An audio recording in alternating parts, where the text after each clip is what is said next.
let's take a look at your main control panel and the different features and functions on the panel, as well as how to use them. So if you notice, this panel says Sprinter on it, which is identifying the camper that we're in. Your panel may look a little bit different. It may have more or less buttons on it, but the general purpose and function of the button should be very, very similar. So we'll start at the very top. If you notice, this button here is labeled fresh, and it is indicating how much water is in the fresh tank. So by pressing and holding the button here, you'll notice the indicator light here that will tell you how much is in that particular tank. So you have empty, you have 1/3, 2/3, and all the way full. So these lights will go up the chart as those tanks are full based on the level of the tank. So our fresh tank in this case is completely empty. Our battery is all the way full, so you have all 4 red indicator lights on. Our black tank is 1/3 full, so we have some sanitizer and water in there to clean those tanks. Our gray tank, 1, is completely empty. Our secondary bath tank, so some of these panels will have more than 1 tank, and they're typically labeled just like this one is.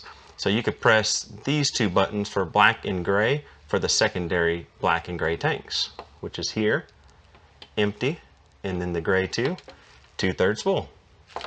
The biggest difference between your black tank and your gray tank will be your black tank water is typically the water from your toilet only, and your gray tank will have a tank that stores the water from your sink drainage. So when you turn on your kitchen sink, your bathroom sink, when you're taking a shower, all of that water will store into the gray tank typically, and then the black tank would store the waste, toilet paper that goes in the toilet down to that tank.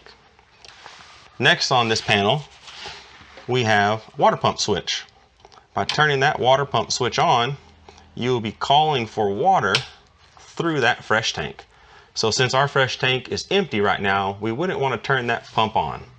The only time you want to use the water pump is when you don't have a city water faucet connected to the city fill and you're wanting to use the potable water on the actual camper.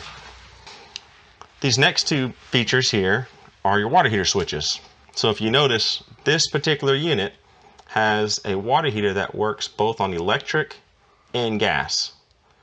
So you can turn this switch on when you want to use the electric side of the water heater, and you can turn this switch on when you want to use the gas side of the water heater. Leaving these switches on won't hurt anything, but I typically tell people if you're not using the hot water, it's a good idea to turn them off. That way it's not continuously cycling and using your propane or using your electricity on the electric side.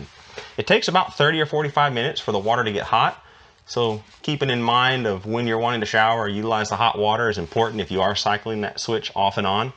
And again, if you want to leave it on all the time, that wouldn't be an issue either. The next 2 switches we have here are light switches.